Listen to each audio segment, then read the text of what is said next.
All right, get ready, because today we're going deep on the four symbols of Xingyiquan. Mm. Now, I know you already know that Mm. Xingyiquan is a Chinese martial art Yes. known for its kind of direct and powerful movement. Mm-hmm.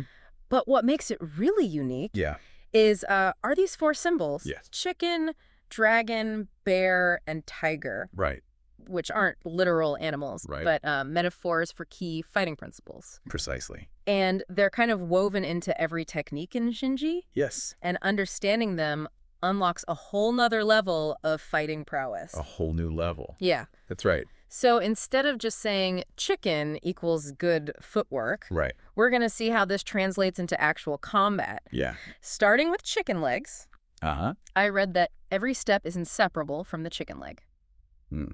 What does that even mean in practice? Well, it's not about walking like a chicken. Yeah. That's for sure. Right. But it's about that constant shifting of weight and balance. Right. You see, in a chicken's movements, Oh, okay. like imagine a boxer Yeah. bouncing on their toes, Yeah. ready to move in any direction. Okay. That's chicken legs in action.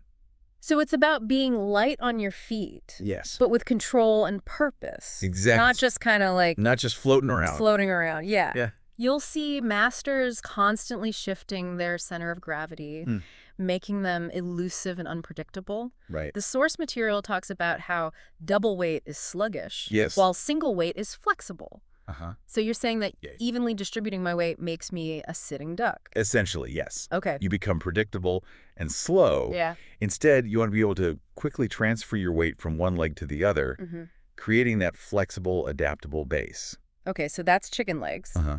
the foundation for everything else. With a foundation. Now, the dragon body sounds pretty epic. Uh-huh. Is this where we learn to breathe fire? Not quite, but it is about cultivating a specific type of internal energy and power, Okay. much like a dragon's potential to unleash incredible force. Okay. It's described as a dormant dragon storing energy. Yeah. It's like a spring being compressed, ready to explode. That imagery is definitely powerful, but Yeah. how do you actually cultivate that coiled energy? A key aspect is something called three bends, Okay. referring to the alignment of the spine, hips, and knees. Oh, okay. By maintaining these slight curves, you create a more resilient structure capable of both storing and releasing energy efficiently. This three bends concept sounds incredibly difficult to master. Oh, absolutely. Is it as challenging as it sounds? It takes years of dedicated practice. Yeah. But when mastered, Yeah. it allows you to absorb force and redirect it, much like a willow bending in the wind. Okay, now we're talking. Right. So that coiled energy from the dragon body has to go somewhere. Mm-hmm.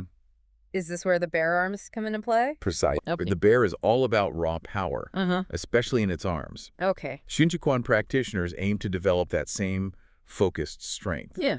primarily in the deltoids, biceps, and triceps.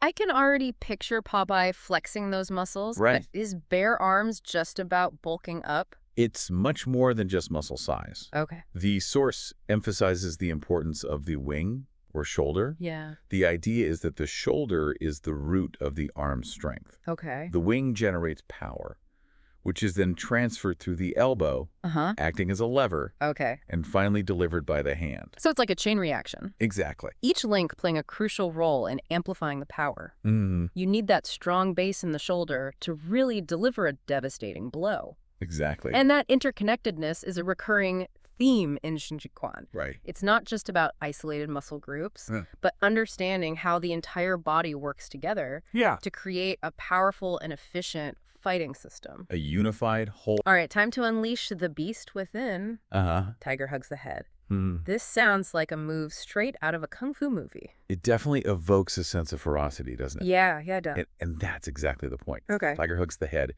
embodies the tiger's spirit, the alertness, the focus, Yeah. the raw aggression. The source mentions head leading the ki and spirit forced in the eyes. Could you explain what ki is for our listener? Qi is a core concept in Chinese thought and medicine, often translated as vital energy or life force. Okay. In martial arts, it refers to the internal energy that flows through the body. Okay, so head leading the ki suggests directing that internal energy to the head. But how does that translate into combat? Imagine a tiger about to pounce. It's laser focused. Yeah. its entire being concentrated on the attack. Tiger hugs the head is about cultivating that same mental state. Unwavering focus, a readiness to strike that predator's instinct. That sounds incredibly powerful. Yes. But is Tiger hugs the head actually practical in a real fight? That's a great question. Wouldn't focusing so intently make you vulnerable to other attacks? It's not about blindly charging in. It's about channeling that focused energy while still maintaining awareness of your surroundings. Right. You're alert, ready to react, but with a laser focus on your target. So it's a balance between focus and adaptability. Precisely. That's fascinating. Right. It seems like there's a lot more to these 4 symbols than meets the eye. Absolutely. Yeah. And we've only just scratched the surface. Okay. The real beauty lies in how they all come together, seamlessly integrated into every movement of Xingyiquan. It's like each symbol enhances and amplifies the others, creating a symphony of movement and power. That's a fantastic way to put it. Right. So let's try to connect these concepts. Okay. Let's say I'm facing an opponent in a match. How would I actually use, say, bare arms and Tiger hugs the head together in a defensive move? Okay, picture this. You see your opponent winding up for a powerful strike. Okay. Your chicken legs allow you to quickly shift your weight back, getting out of the line of fire. Okay. But you're not just passively retreating. You're already channeling that Tiger hugs the head. Focus. Your eyes are locked on your opponent's every move. Okay. Anticipating their next strike. So I'm alert focused, Yes. but still mobile thanks to my chicken legs. Precisely. Now, as your opponent overextends, you seize the opportunity. Using that dragon body energy we talked about, you unleash a powerful block with your bare arm. Okay. Meeting their force with your own focused strength. Right. The impact sends a jolt through your arm. Whoa. But that 3 bends alignment helps you absorb and redirect it. Oh, wow. I can almost feel that impact. Right. So it's not just about brute force. No. Using my whole body as one cohesive unit. Exactly. Each symbol plays a role in that defensive maneuver. It's like a dance, a fluid interplay of agility, power, focus, and internal energy. That makes so much sense. Yeah. I'm starting to see how these seemingly simple animal metaphors reveal a deeper understanding of movement and combat. That's the beauty of Xingyiquan. It's about going beyond just mimicking animal movements. Right. It's about internalizing their essence, understanding the principles behind their power and grace.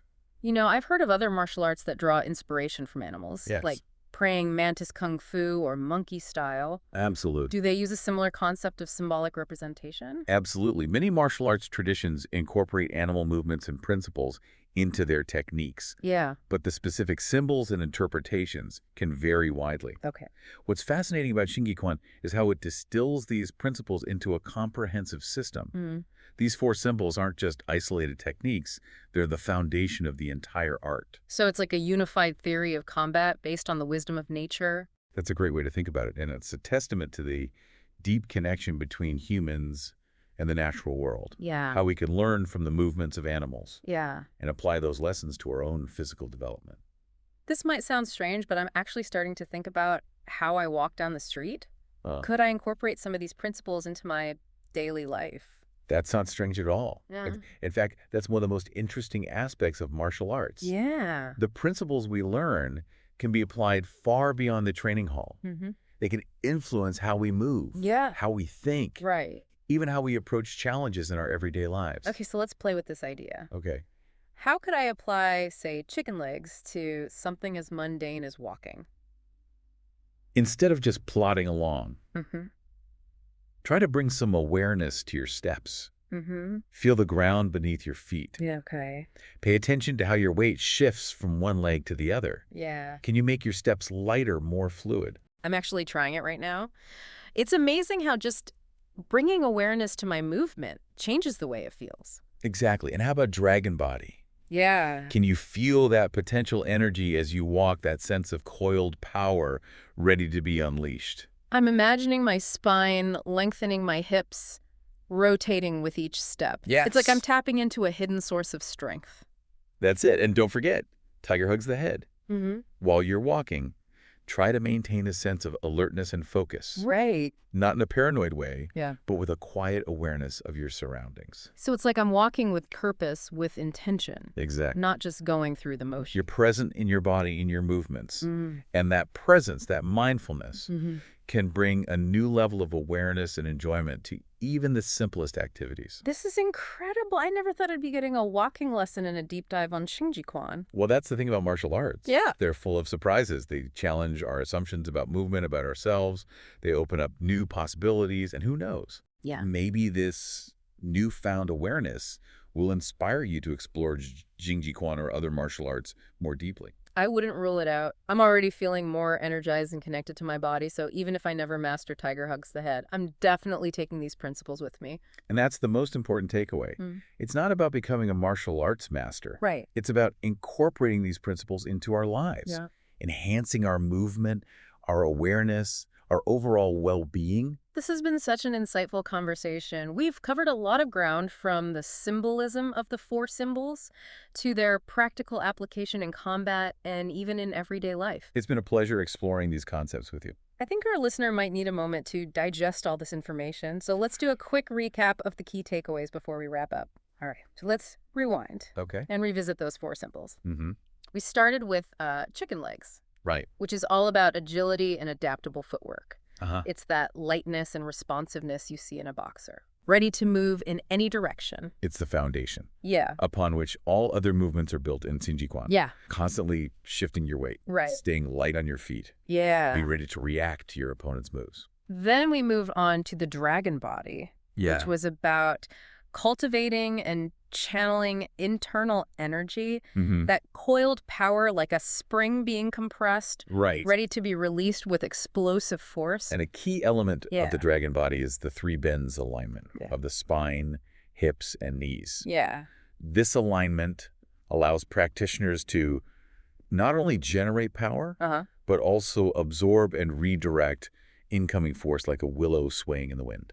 Next up was bare arms, where we talked about cultivating raw power. Yes. Focusing on the deltoids, biceps, and triceps. But it's not just about bulking up. No. It's about understanding how the entire arm structure works together to deliver force. Exactly. The shoulder acts as the root. Yeah. Generating the initial power, which is then amplified by the elbow acting as a lever. Right. And finally delivered by the hand. Right. So it's really like a chain reaction of focused strength. It is a chain reaction of focused strength. And finally, we explored Tiger Hugs the Head, which is about embodying the tiger spirit, that laser focus, alertness, and raw aggression. Channeling your internal energy, or Qi to the head, maintaining unwavering focus on your opponent, and being ready to strike with precision and power. So we've got chicken legs for agility, dragon body for internal power, bare arms for strength, and Tiger Hugs the Head for focus and aggression. Pretty incredible how these animal metaphors translate into such effective fighting principles, right? Absolutely. And what's even more fascinating is that these principles can be applied beyond combat. Yeah. Influencing how we move in everyday life. Yeah, we were just talking about that. Yeah. It's amazing how something as simple as walking can feel different when you bring awareness to your movement. Right. And incorporate some of these principles. It's like unlocking a new level of awareness and control of your body. Yeah. Suddenly you're not just walking. You're moving with intention, with purpose. Yeah. You're channeling that chicken legs agility. Right. The dragon body power. The Tiger Hugs the Head focus. It's almost like a secret code to unlock hidden potential in our movements. It is. Who knew that a deep dive into Xingyiquan could have such a profound impact on our everyday lives? That's the power of these ancient traditions. They offer timeless wisdom that can be applied in countless ways. So before we let our listener go, I want to leave them with a final thought. If these 4 symbols can transform the way we walk, how else might they influence our daily activities? Could we use bare arms to carry groceries with more strength and stability? Yeah. Could dragon body help us power through a tough workout? It's definitely worth exploring. Yeah. I encourage our listener to play with these concepts. Right. Experiment with how they can incorporate these principles into their own movements, both big and small. Who knows, maybe you'll discover a hidden strength, a newfound grace, or a deeper connection to your body. The possibilities are endless.